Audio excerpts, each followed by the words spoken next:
Fazemos uso agora do critério, podem ver no módulo correspondente, para a identificação de variedades regulares. Pronto, isto quando as variedades são dadas por equações. Portanto, agora eu pus neste formato, portanto, é verificar que um sistema, isto aliás, no forma de sistema de equações não lineares, define deixei 3 pontinhos, uma capa dimensional de variedade, uma variedade com uma dada dimensão k, em R 3 pontinhos. Pronto, então, digamos que não vamos admitir que só temos mesmo 3 variáveis, e, portanto, estamos a trabalhar com variedades mergulhadas em R3 e a chaveta aqui significa mesmo que temos que, geometricamente, portanto, se quisermos até fazer aqui a interpretação geométrica do nosso problema, portanto, a geometria diz-nos que vamos intersetar o conjunto definido pela equação z igual a x² mais y ao quadrado, que tem o nome de paraboloide.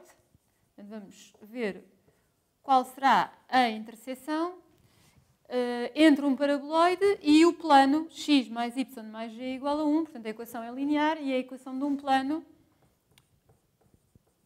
E, portanto, a pergunta em termos de geometria diz-nos que temos que verificar se a interseção deste paraboloide, que aqui vem com esta equação, com este plano de equação x mais y mais g igual a 1, define ou não uma variedade e, portanto, mesmo antes de começar a fazer a conta, portanto, o que nós queremos é verificar se a interseção dá uma curva, portanto, uma variedade regular unidimensional em R3. Portanto, isto é a geometria que está por trás e esta é a questão que temos que resolver. Então, fazendo uso do nosso critério, recordando que o critério é a sobrejetividade da aplicação derivada, quando a derivada é a derivada, temos que ainda trabalhar um bocadinho aquele sistema, portanto, de um f, vamos lhe chamar de x, portanto, em que x são pontos de R3, certo? Portanto, este critério aplicado a este exemplo. Portanto, cálculo auxiliar, portanto, temos que pôr tudo no formato função implícita, portanto, temos a letra maiúscula para designar a função que nos dá as equações. Neste caso, temos duas equações, portanto, temos uma função vetorial de 2 coordenadas. A primeira coordenada é x² mais y² menos z. Depois vamos igualar isto a 0. E a segunda função coordenada é x mais y mais g menos 1 igual a 0. Portanto, isto no enquadramento, teorema da função implícita. E agora temos que ver em que condições é que a derivada deste f maiúsculo, que uma vez que temos 2 equações e 3 incógnitas, corresponde a uma matriz com 2 linhas e 3 colunas. Portanto, temos que fazer derivada em ordem a x, em ordem a y e em ordem a z da função f maiúsculo vetorial, função vetorial. E, portanto, agora começamos a preencher. Portanto, derivamos esta em x dá 2x, derivamos esta em x dá 1. Derivamos primeira equação em y, dá 2y, segunda equação em y dá 1. Terceira coluna, portanto, derivamos em ordem a z, que dá menos 1. Derivamos aqui em ordem a z e dá 1. Se calhar eu vou apagar. Não é preciso. Isto é muito curto. Portanto, olhando para a nossa matriz, e uma vez que temos que trabalhar sobre objetividades, e sabemos que isto vai corresponder a matrizes, neste caso, sendo a matriz 2 por 3, temos que ter uma matriz com 2 pivôs. 2 pivôs. Portanto, já agora, fazendo uma operação elementar, em que simplesmente trocamos as linhas, portanto, na primeira linha fica 1, 1, 1, o que nos garante que temos logo na primeira coluna um pivô. Na segunda linha, escrevemos 2x, 2y e menos 1.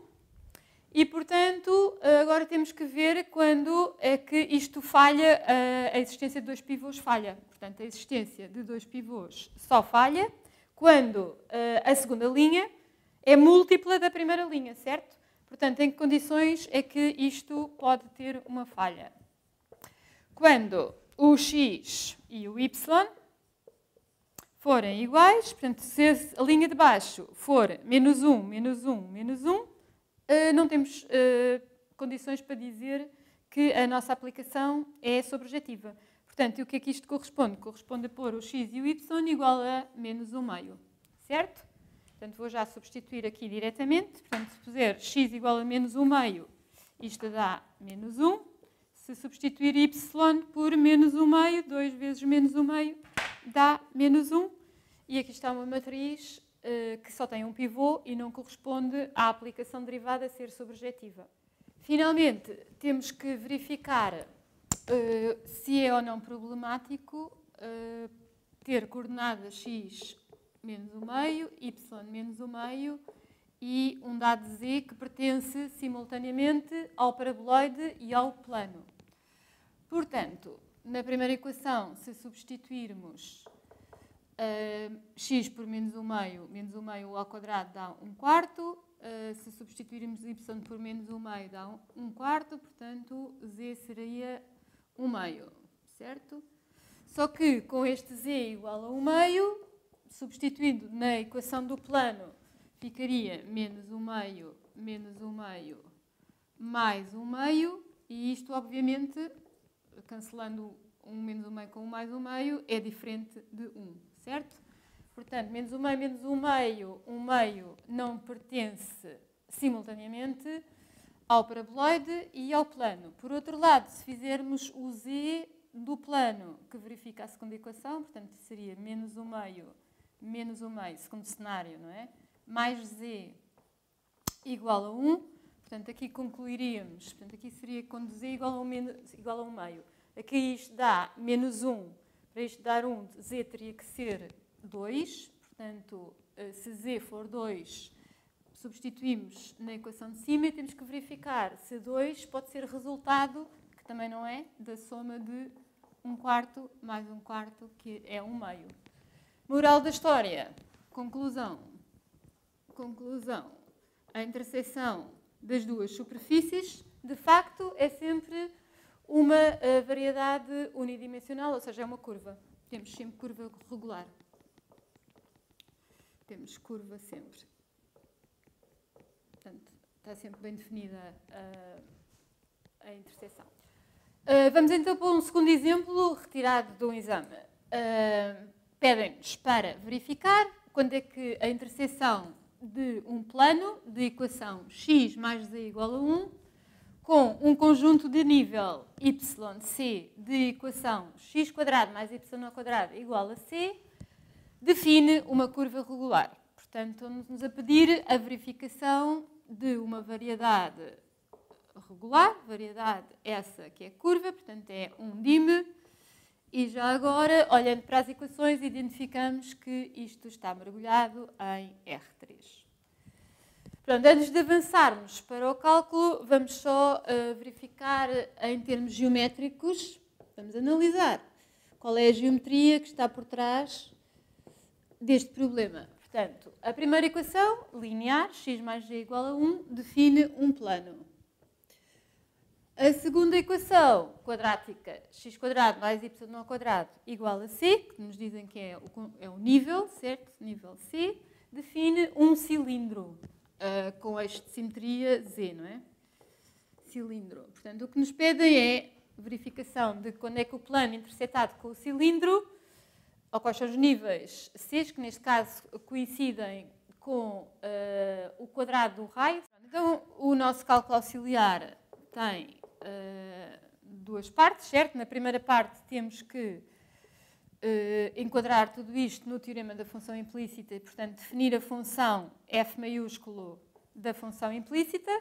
Portanto, neste caso, esta função vetorial tem duas coordenadas, portanto, tem a coordenada que corresponde à equação do plano e tem a segunda função coordenada que corresponde ao conjunto de nível de equação x² mais y² igual a c, que neste caso passa para este lado, uma vez que temos que colocar isto na forma f, x, y, z igual a 0, 0. Pronto, segunda parte, derivamos, fazemos a aplicação derivada e temos que verificar a sobrejetividade dessa mesma aplicação. Passando isto para a linguagem das matrizes, agora neste caso vamos ter uma matriz com duas linhas, portanto duas equações, três incógnitas, e a sobrejetividade vai aparecer na forma de verificação de dois pivôs. Portanto, temos que, esta matriz 2×3 tem que ter pivô em todas as linhas. Pronto, mas primeiro fazemos a jacobiana, portanto, aliás, derivamos em x, fica 1, 2x, derivamos em y, aqui não há y, aqui tem y ao quadrado, fica derivada e fica 2y, aqui fica z derivada em ordem a z dá 1, e aqui não há z, portanto fica 0. Olhando para esta matriz, o que nós temos que nos perguntar, uma vez que já temos pivô na primeira coluna, certo? É em que condições, portanto isto está de falhar quando, por acaso não devemos escrever isto igual, mas enfim, quando por equivalência por linhas, isto não dá a matriz com uma linha identicamente nula, certo? Portanto, isto é a condição que nós não queremos. Portanto, qual é que é a condição para a falha, quando isto acontece? Portanto, isto falha, ou seja, a falha vem de o x e o y poderem ser simultaneamente 0, certo? Portanto, quando o x é 0 ao mesmo tempo que o y é 0, o nosso critério não nos garante que temos a variedade unidimensional de R3, certo? A interseção.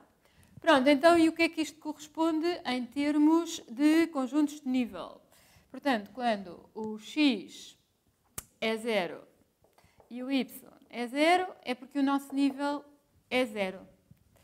Certo? O nosso C é 0. Portanto, nível 0 é o nível correspondente à falha do critério. Portanto, se queremos responder ao nosso problema, não é? Portanto, quais são os níveis que garantem que a interseção dá uma curva regular? Portanto, a resposta é para todos os x, desde que não sejam 0.